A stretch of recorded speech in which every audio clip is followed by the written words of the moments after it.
First thing I thought about whenever I decided that I wanted to speak was the Pledge of Allegiance. Every day since I've been born, since I've been in school, I've heard the pledge so many times. And it's I pledge allegiance to the flag of the United States of America and to the republic for which it stands, one nation, under God, indivisible, with liberty and justice, with liberty and justice for some, for those that are in power, or, as I was taught by my kindergarten teacher, for all. I'm going to share something with everybody today. I have never been called the N-word in my life. That derogatory term that can be used to put you down, I've never been called that word in my life. My great-grandmother was, my great-grandfather, my grandmother, my grandfather, my mom, and my dad were. My mom had more rights when she was 14 years old than my son does after today's vote at the age of 14 years old. We're regressing, everyone. We're regressing so far. My son asked me a question. He asked me a question. He's so brilliant, it doesn't make any sense. He suffers from the same savant syndromes I do, and his is calendrical. And he asked me a basic question. So his name is T.J. Chassion, Timmy Chassion Jr. Okay, so my name is Timmy Jahi Chassion. The Jahi stands for Distinguished Warrior. My son's middle name is Kal-El, K-E-L-E-L. That's actually Superman's real name. I figured that kid got to be something special, so I'm going to try to hide him from the world as long as I can to keep him wholesome and right in this world. I try to protect that kid at all costs. He said, now let me pause. If you're unsure of this, I'm going to tell everybody a secret. Your daddy is the only man in the world that wants you to be better than him. I don't want anybody to look better than me.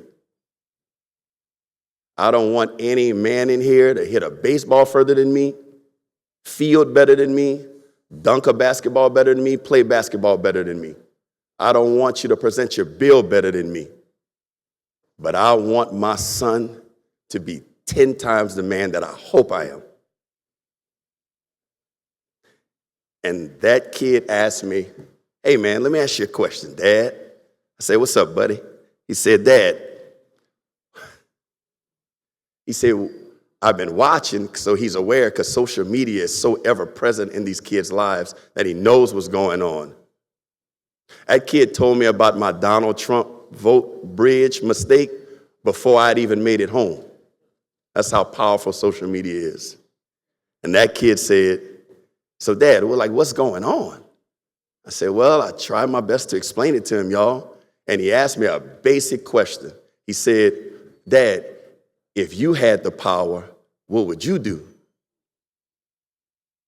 And I paused, and I promise you I paused, because I wanted to see if that kid with them few freckles and them few little strands of red hair had enough faith in me to know his daddy by now. And as I waited, he said, well, Dad, I know what you would do, but I just want to hear it.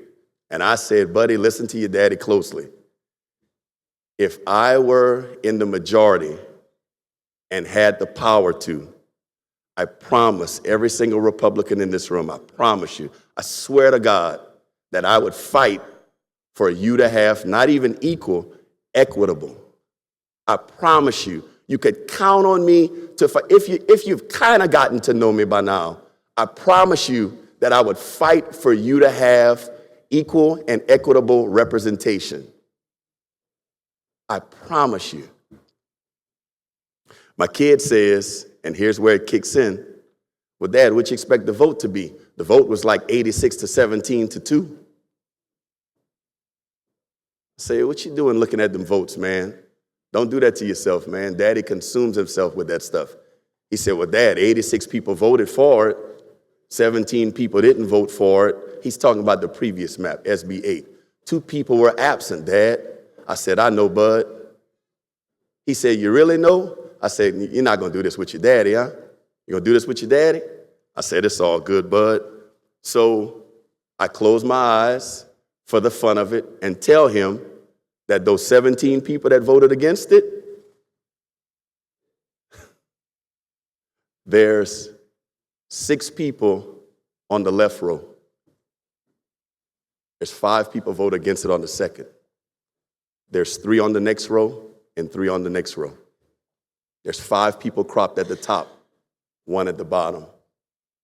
Second row, there's 1 person no longer here, and then 4 that are equally spaced out.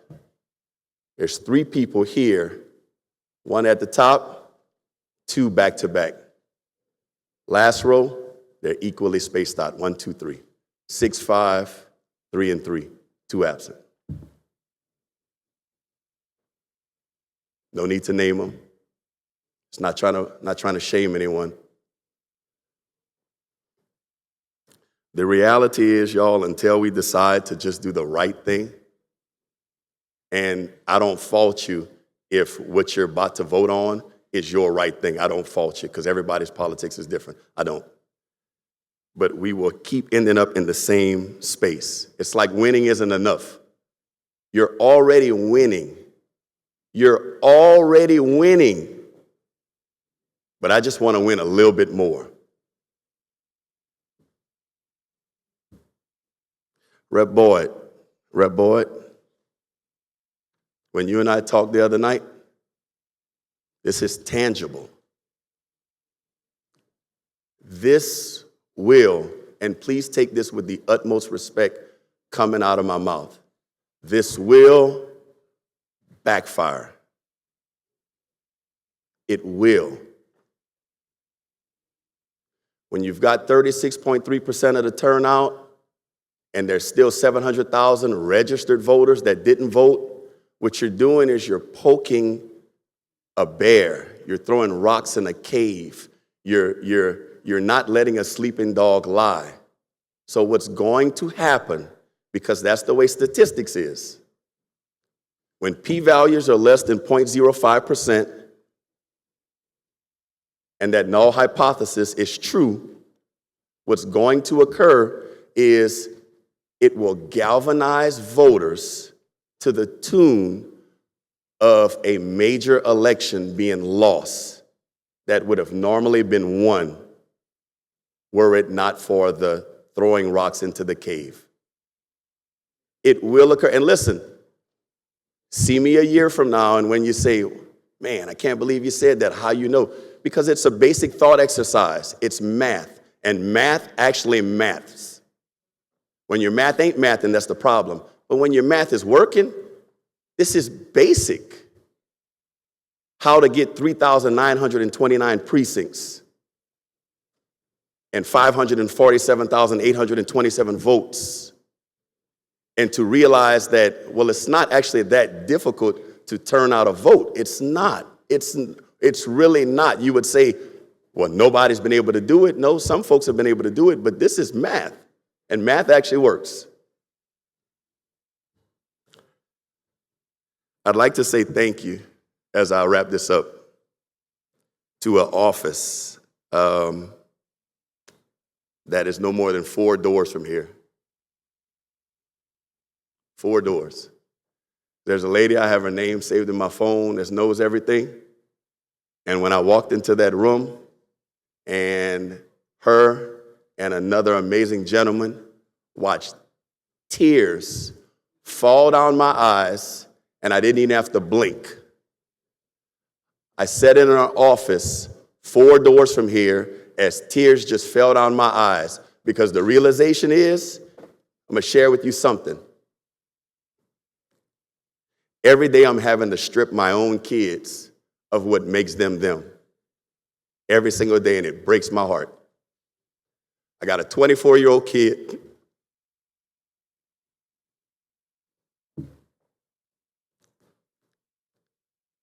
My daughter wants to help the world. So when she's 65 pounds and the kids at Paul Rowe Middle are bullying a special ed child,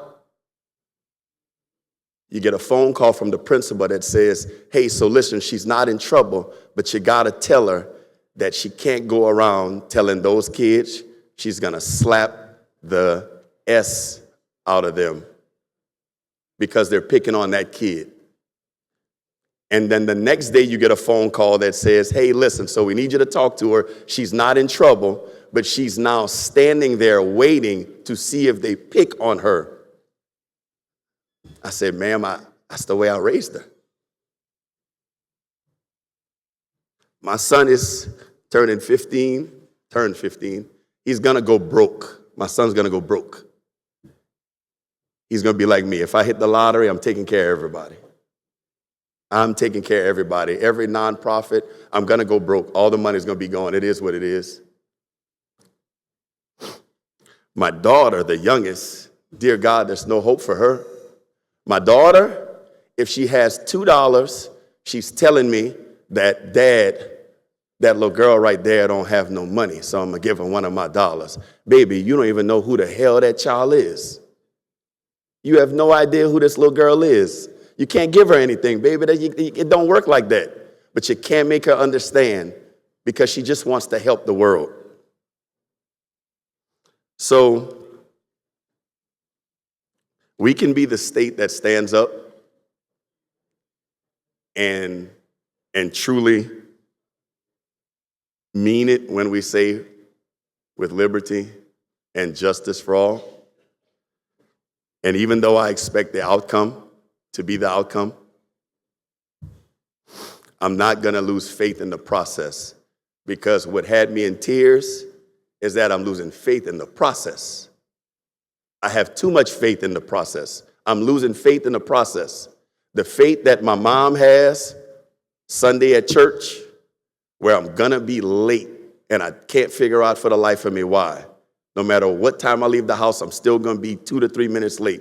But she's still going to be 12 rows up to the left, and she's going to scoot over one seat because she has faith that I'm going to make it there, and I'm going to just slide right in, right on the side of her for that seat that she has saved for me every single time. The ushers laugh. Gerald Boudreaux laughs. He laughs. Hey, boy, your mama waiting on you. Yes, sir. I'm not going to lose faith. I'm going to save a seat. Because if I lose faith, then I'm just going to resign from being here. I'm not going to lose faith. I'm going to save a seat for every single person who still votes yes. I'm not going to call you a bad person. I'm just going to have faith that one day you'll be able to see that the right thing to do, in my opinion, and it's just my opinion, is to just do the right thing at all times. I love each and every one of you. I appreciate y'all. And Mr. Speaker, thank you for the time.